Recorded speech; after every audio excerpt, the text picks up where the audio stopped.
Kalkadosh Boker Or. Today is Zayin Be'Adar, the 7th of Adar. So I wanted to share with you an incredible Dvar Torah, Lichvod, right? Moshe Rabbenu, obviously Zecher Tzadiv Kadosh Livracha. Today we know it's Petirat Moshe Rabbenu. Chag Shavuot is Yom Matan Torah, correct? When do we receive the Torah? Shavuot. So we have Matan Torah. Now, when we actually had Matan Torah, we had 7 weeks of 7 clean days. Meaning we had Shivat Nekim to purify ourselves, to come in the white days, the clean days, in order to purify ourselves, to receive the Torah as is brought down in the Zohar Kadosh. However, though, we know that we received the Torah again during the days of Achashverosh. As is brought down in the Gemara Masechet Shabbat, Peichet Amud Aleph 88a1, it says, right, 88a, it says over there, Kabbalat Torah Mechadash, because it says in the Megillah, Kiemu v'kiblu Yehudim. What is Kiemu v'kiblu? They established and they accepted. They were established that which they accepted kvar, well, that which they already accepted, but they received the Torah me'ahava, with love, during the days of the Purim. So the question is, where's the 7 clean days? Where's the Shiva Nekim there in Purim? So it comes out that also by Kabbalat Torah Miratzon, there was also 7 clean days. Why? From Zayin of Adar. From the 7th of Adar, Petirat Moshe Rabbenu, which is also the Leidav Moshe Rabbenu, right? And now we're going to try to explain what does this mean. The Gemara Masechet Megillah. The Gemara says in Yud Gimel Ubet 13b, Hipil pur hu agoral. Haman Rasha comes and he does a lotto. And in this lottery, he comes and he puts all the months. And what does he decide? He says, Hipil pur hu agoral Tana. Kevan shenafal pur bechodesh Adar samach simcha gdola. He fell out on the month of Adar. He was ecstatic. He was thrilled. He says, why? He says, that's the Yerach Shebemo Moshe. That's the month that Moshe Rabbenu passed away. But he didn't know that on the 7th of Adar he died, and on the 7th of Adar he was born. So a lot of people, they come and they think that it's literally. What does it mean literally? He didn't know, right? That what? That he was, how do you call this? He didn't know that he was born on the same day, on the 7th of Adar. But now, really, Be'emet, we have to understand that it's actually incorrect. He did know. And now we're going to explain, right, what does that mean? So listen to this. There's a Khatam Sofer. Listen to this Khatam Sofer. The Khatam Sofer comes and he says as follows.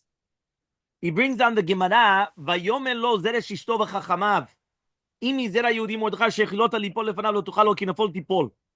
He says you should know that I spoke actually last Shabbat, and I said something incredible that people, if you want to become rich and famous, so people usually tend to run after money. Do you realize that Haman was very, very rich? At the beginning, he had a lot of ohavav. He had a lot of lovers, people that loved him, that liked him. However, though, the second that he was now on the way down, all of a sudden he didn't have ohavav. He had chachamav. He had yoatzav. He had advisors. He had people with wisdom. But they didn't like him as much anymore. Because when a person is coming and running after money, they're only just gravitating towards the money, not because of the human being in himself. But what happens is that Zeresh Ishto, right, the wife of Haman, and the Chachamim, they come and they say that if you started falling in front of Mordechai, you're going to fall. So anybody that says wisdom, even if it's a goy, it's a wisdom. So they said, if he comes from the tribe of Yehuda, Binyamin, Ephraim, Menashe, that's it. You're going to fall. Now the question is, what happened exactly? At the beginning, they went and they said, go attack Mordechai. Go, you make a tree. You're going to go to Achashverosh. Tell him you want to hang Mordechai. We know that what happened was that night, Achashverosh started dreaming about Bigtan B'Teresh. Right? Why? Because he started dreaming that he couldn't sleep.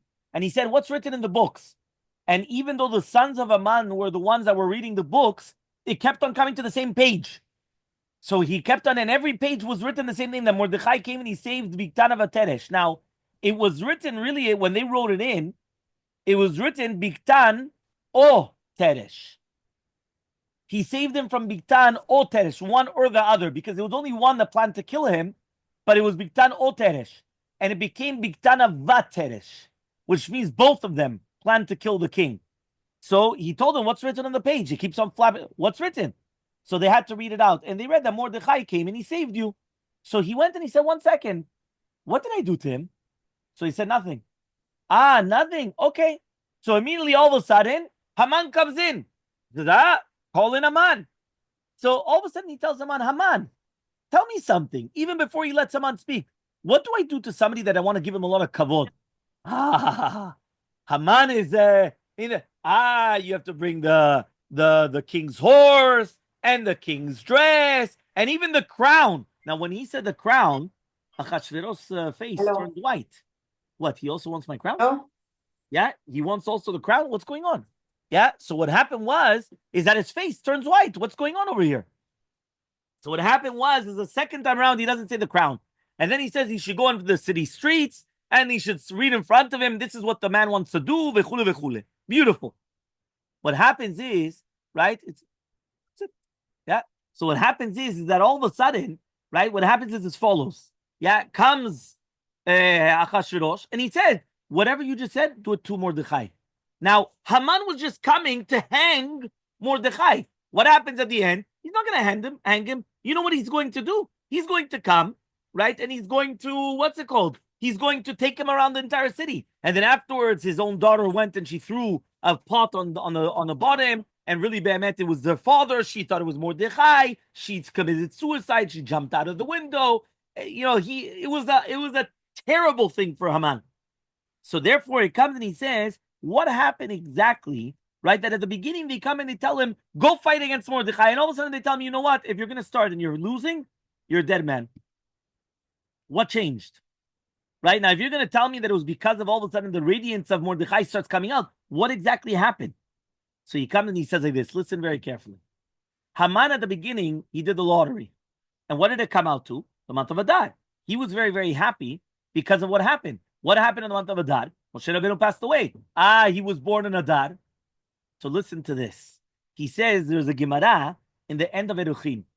The Gemara comes and it says, if somebody's going out to be killed, right? And you go and you kill that person, or do you get killed? He's being taken out to be killed. And you go and you kill him. Are you killed? Or another thing, does he have a value? Which means that if somebody says his value is on me to the Bet HaMikdash, does he have a value? Number 3, if somebody hits him, and he causes him inflicting wounds, does he have to pay money? Says the Gemara, Gavra Getalahu. He's already a dead man. So says the Gemara, if it happened that he was saved from death, so now we have a question. Maybe now he has to pay. Why? If at the end anyway he was killed, it's okay. He took a dead man and he killed the dead man. Or he took a dead man and he said, my value of it, there's nothing there. But what happens if he was saved at the end? He was actually saved. So he says, right? Therefore, he says, maybe it's a Gili Minta, the really Bemet. You know, if it's a Betin of Israel, so for sure he was never supposed to be killed. Because if Bemet he was saved, it means that he was never supposed to be killed. But if he ran away from the Bedin, or he was saved through something else, anyway, he's supposed to be killed. So then the entire question is a Bedin of Goyim. He ran away from the Bedin of the Goyim, and he was saved through a miracle. What is the halacha? So he says, Rashi comes and he says that by Bedin of the Goyim, anyway, he wasn't a Gavra Ketala. Right? So he comes and he says like this. He says, according to what I'm just saying now, it comes out. If the person was going to be a Jew and he was saved through a miracle, so Be'emet, the person that went and hit him, is chayav to pay him money. And he's chayav mita. Why? Because there's going to be a difference between Goyim and Jews. By Jews, HaKadosh Baruch Hu is makdim the trufa to the makkah. And by the Goyim, he gives them the makkah before the trufa. What does that mean? I'll explain. By a Jew, when he wants to come and he wants to give you a makkah, Hashem wants to give you a punch, he already gave you the remedy before the punch. And it was already ready. And we see this all the time, that Yosef HaTzadik had to go down to Mitzrayim before Yaakov, in order that he's preparing the terrain. And more than that, in our Megillah, we see it. Right before it says that Haman HaRasha comes into great power, it tells us the story of Biktav Vateresh. And that Mordechai comes and he tells us there to say it in the name, and she said in the name of Mordechai, that Bigtan Vateresh wanted to kill the king, and therefore he saved the king. Immediately in chapter 2 at the end, immediately right after that, starts chapter 3. After these things, the king Achashverosh comes and he makes Haman ben Hamedata the great person that he became. Which means that by the Jew, HaKadosh Baruch Hu first gives you the trufa, the remedy, the way to get out of it, the way to save him. And afterwards, the makah. First you get the trufa, and then you get the makah. That's the way it works by a Jew. He comes and he says, right, by the goyim, it's exact opposite. So now he comes and he says, now let's try to explain what happened. The Jews in Mitzrayim, when the babies were born, Paro was going to kill them. Are they considered alive or dead? So they're considered dead. Why? The baby's born, but he's already dead. That's why Amram actually divorced his wife. Amram divorced his wife because he said, what are we trying to bring in people that are going to be killed anyway?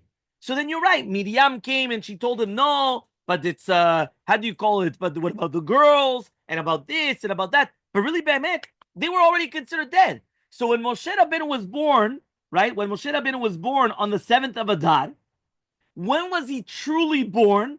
When he was saved. When was he saved? On the 7th of Sivan. 3 months later, on Shavuot. It says, there was too much light.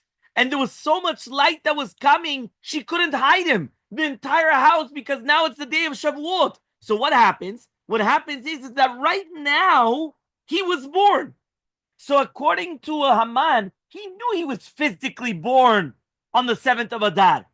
But when is his real birth date? The 7th of Sivan, 3 months later. So that's why it says that he only knew that he died on the month of Adar, on the 7th of Adar, but it doesn't say that he was born. He knew he was born on the 7th of Adar. But when was he really born? Only on what? On the 7th of Sivan. Right. So now it comes out that Haman understood that the birthday was Zayin of Sivan, but that's when he was saved. But now everything changed. Why? Haman comes to his advisors and he tells them the story of Mordechai. Now they already know what happened with Mordechai, but he told them how he was saved. Why was Mordechai saved? Because HaKadosh Baruch Hu gave the trufa before the makkah.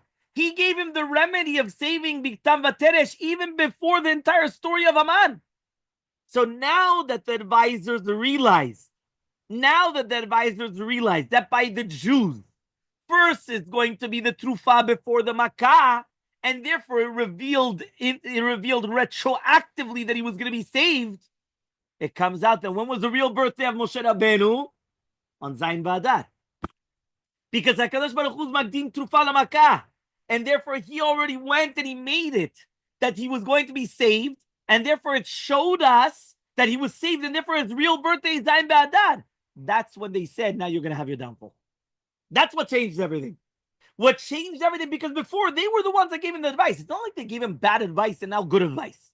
They went and they told him, go. Why? You did a lottery, and the lottery is good. And the lottery is Ruach HaKodesh. We know that. You know, when a person pulls out a lottery, it's like, mamash, it's something important. It comes from Hashem who wins the lottery. But now what happens is that all of a sudden he forgot. He didn't realize the mistake that really bad. The birthday of Moshe was on the Zayin B'Adar. Not that he didn't know that it wasn't a Zayin Adar. It's pashut that he thought that it was Zayin Sivan because that's when he was saved. And then retroactively, since HaKadosh Baruch Hu is Magdim Trufa LaMakkah, so what happens? Really, Be'emet, it's Zayin B'Adar. So that is the answer of who? That is the answer of the Khatam Sofer. Right? To explain this. Now he comes and he's going to say the following. Now there's going to be a beautiful Yavetz. We said that really, Be'emet, Moshe Rabbeinu was also born on Zayin B'Adar. Now comes the Yavetz and he says something incredible. And he says like this, you should know, when was Moshe Rabbeinu born? What day of the week? On Shabbat. He was born on Shabbat. Shabbat when? Zayin B'Adar. When is the Brit Milah if he's born on Shabbat? The next Shabbat. So the next Shabbat is Yudale B'Adar. Is that correct or not correct? No. You know why? Moshe Rabbeinu didn't have Brit Milah on Shabbat. Why not? he was born with the Brit Milah. If Moshe Rabbeinu was born Mahul, you do not do Brit Milah on Shabbat. All you have to do is Hatafatam Brit. You poke and you take out a little bit of blood. So when did you have to do it? On Tetvav. So says the Yavetz, from then already, because the Brit Milah of Moshe Rabbeinu was supposed to be on Yudaled and in essence was Tetvav, from then onwards, already from the time of Moshe Rabbeinu, the 14th, the Yudaled and Tetvav and 15th of Adar was always a holiday. It was a day of Simcha. It was a day of incredible happiness. That's what says the Yavetz. Says the Khatam Sofer, right? He says it's very, very beautiful. It's a beautiful concept, because if you think about it, it is actually beautiful. You're trying to calculate when exactly was the Brit Milah of Moshe Rabbeinu, but he says, but there's one problem. If the 14th was Shabbat and there was no Brit Milah done, so then it's nothing. If you have a baby that's born in a C-section on Shabbat, so there's no Brit on Shabbat. You have to do it on Sunday. So on Shabbat is nothing then. So the same thing over here. Shabbat was nothing. So why in the world is it going to be like this? So he comes and he says like this. Listen to this. He sort of the Khatam Sofer again brings down the Yavetz. And now the Khatam Sofer is going to say as follows. And he says like this. Really, Be'emet, you should know that on the 7th of Adar was when Moshe Rabbeinu made a treaty with Am Yisrael. And he said, Atem nitzavim hayom. Do you know that that day was even a more important day, Zayin be'Adar, than Matan Torah? The 7th of Adar was more important than Matan Torah. He says, why? It says in the Pasuk, Hayom hazeh niyeta la'am. Today you became a nation in front of HaKadosh Baruch Hu. Like Rashi says, Samach Moshe simcha gedola. He was very, very happy that Bnei Yisrael, that he got the Torah, because the Torah at the beginning was given to the Levim and now it's given to everybody. And it says that Oto Yom Amdu al Dat Rabban. It takes a person 40 years to understand the rabbi. Do you know that when your rabbi comes and he teaches you, many times it could take you 40 years until you actually understand what he's trying to teach you? Moshe Rabbeinu was 40 years in charge of Am Yisrael, 80 years old when he went in front of Paro, and 120 when he passed away. On the day when he passed away, that's when they started understanding him. And now they became a nation. They became a nation on Zayin Ba'adar. Ayom hazeh niyet alam. Today you're becoming a nation. On that same day, they came and he wrote Sifrei Torah to every single tribe. Last year, if you remember, we actually asked this question. If he died on Shabbat during the time of Mincha, so how in the world did he write the Sifrei Torah? And he wrote not only one, he wrote 13. So there's a whole question about Ma'aseh Nisim, right? Is there any sort of, or if it was writing on its own, or it was black and white? There's a whole bunch of different answers, many different answers. How was it that it was written? Because at the end of the day, you can't write on Shabbat. So how was it done exactly?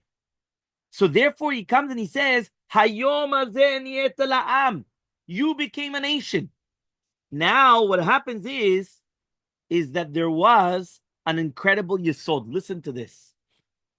Imagine right now, B'amunotenu Arabim, you have a couple that they're going to get married. And right before they're going to be married, the same day, the father or mother of the bride or the groom pass away. What do? So the halacha states, they take the niftar and they put him in a room, in a side room. They get married. After the marriage, they bury him. But since they already started the Sheva Berachot, the Chatan and the Kala continue with their Sheva Berachot.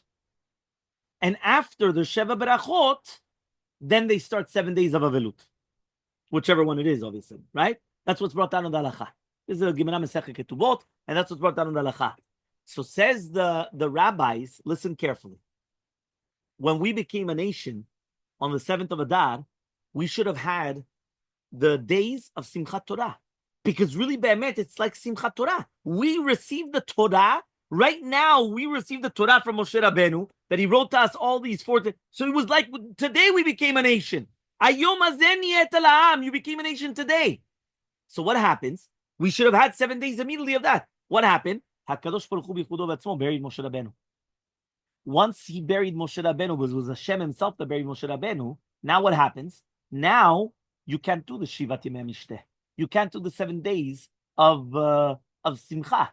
So they had to do immediately 7 days of Avelut. And only after the 7 days of Avelut, then they did the Simcha. So when did the Simcha start? On the 14th of Adar. Because since he passed away on the 7th, and Hashem buried him immediately, they couldn't do the 7 days of happiness. They had to do the 7 days of Avelut.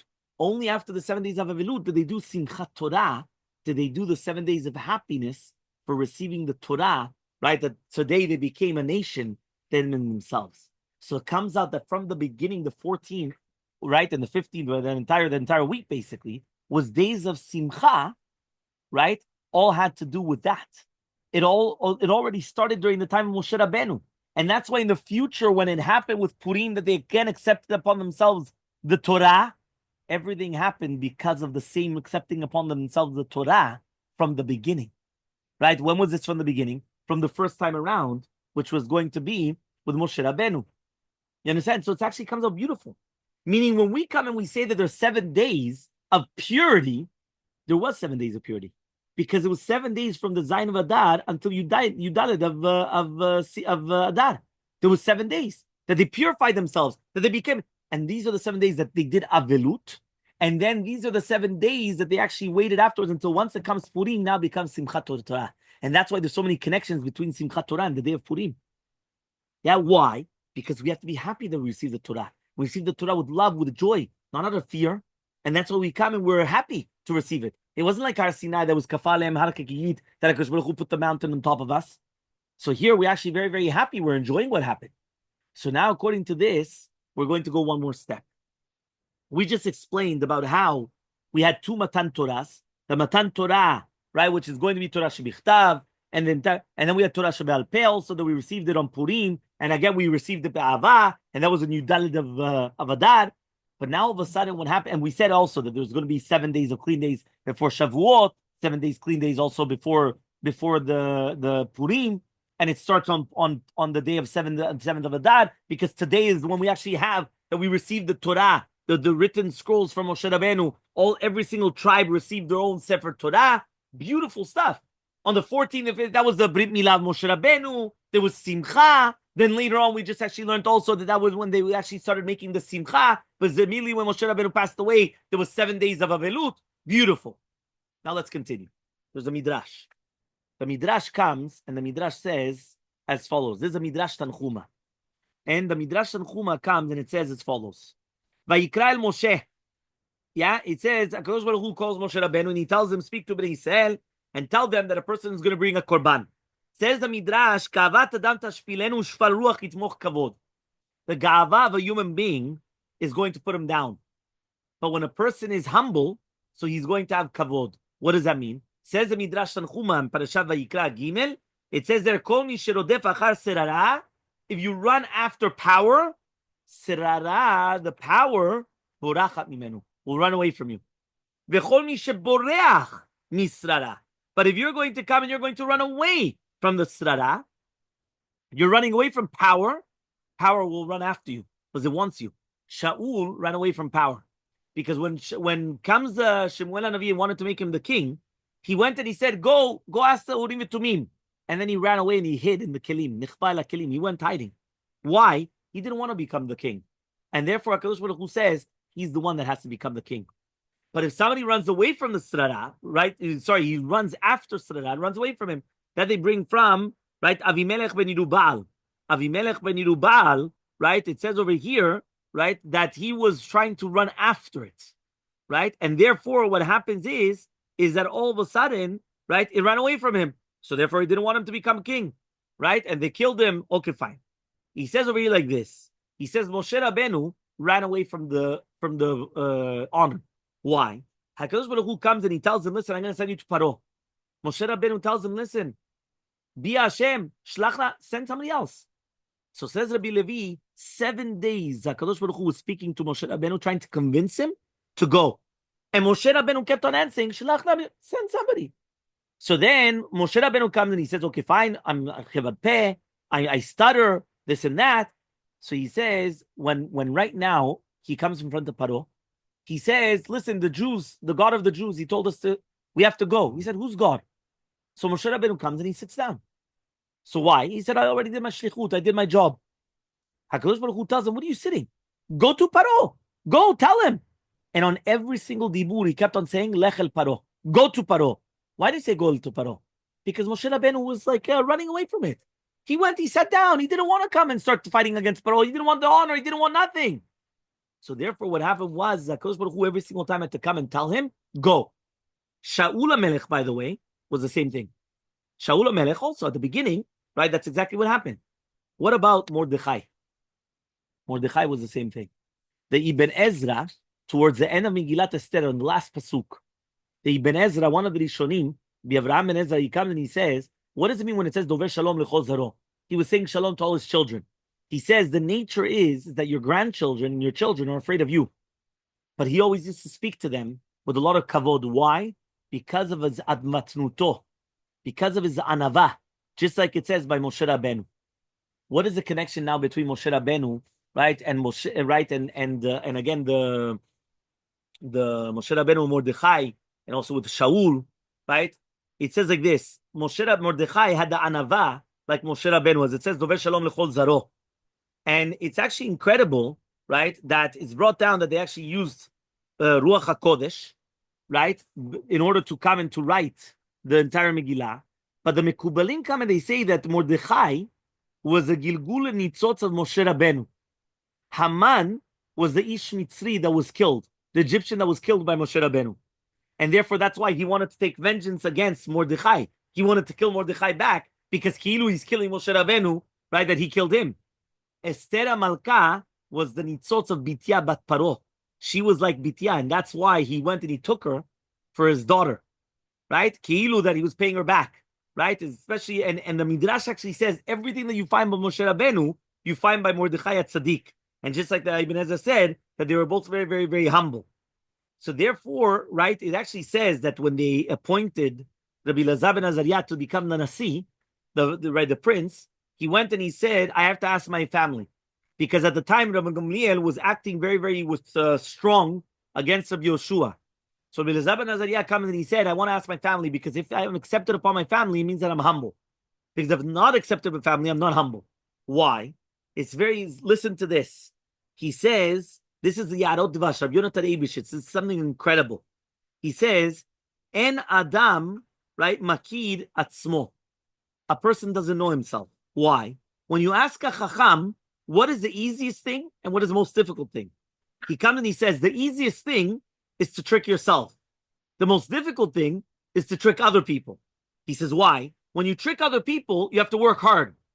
When you trick yourself, it's very easy, right? To know yourself is very, very difficult. Why? Because you know all the faults and all the problems of your friend from head to toe.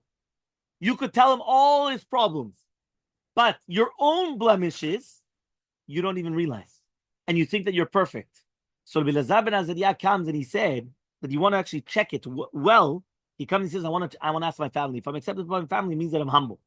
By the way, you should know this is something incredible, because this actually once Rav Nisim Yagen said this. Rav Nisim Yagen went and he said, do you know that we have a magnifying glass? Now, I don't know if you ever realize there's a difference in magnifying glass. When you put the magnifying glass, on one side, when you look through, it zooms in hundreds of times. On the other way, it's exact opposite, right? So he says like this, he says, our nature is that when we're looking at other people, we look at them and we try to see all their avirot and all their bad qualities. So we take the magnifying glass and we zoom everything in and everything becomes huge. But then when we look at ourselves, right, we turn it around. And all of a sudden everything becomes very small, as if that, no, I'm perfect. I've only got a little bit this, but I'm perfect. He says, really, Be'emet, it's supposed to be a fool. It's supposed to be the exact opposite, right? That for other people, like the Ramban says in his Igeret, in his letter, a person always has to look at the other person that they're always greater than him. Because if they're Be'emet Tzadikim better than him, then even for sure. But even if not, right, a person has to understand that it could be that maybe Be'emet they're Shogeg and you're Mezid, they're doing accidentally and you're doing purposely, and many other reasons. But a person always has to look at other people that they're greater than him in his eyes. So he comes and he says, what happens here, this is the Yarod Dvash coming and saying, he wanted to check his family to see if Be'emet he's humble or not. So says the rabbi something incredible. The rabbis come and they say, the tikkun of Shaul came during the days of Mordechai and Esther. Why? Shaul didn't kill Agag. He left Amalek alive.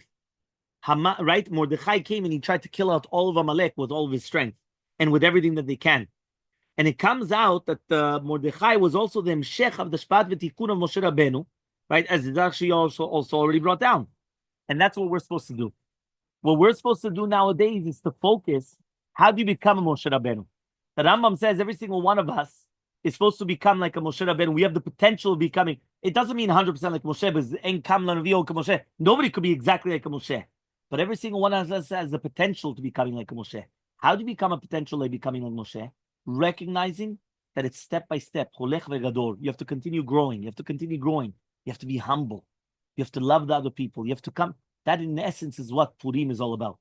Purim, the message of Zayin Be'adar is Moshe Rabbeinu, just like he went and he looked all over for the Jews. He tried to be Nose'ol Bechavero. He tried to help them out. Even though he was in the palace, he could have put his feet up in the air and not care about anybody else. But he was trying to come and pay attention to his Jews, the fellow Jews. That's exactly what happened, that we have the Simhat Torah. That's what brought us the Torah. The Torah was brought by Moshe Rabbeinu, right? That HaKadosh Baruch Hu gave him the Torah, right? Because again, of his midot, of who he was. Aish Moshe Anav Meod, right? It has to be very, very, very humble, right? To be a Moshe Rabbeinu. That's what we have to work upon, Bezrat Hashem, on these days of Zayin Be'adar.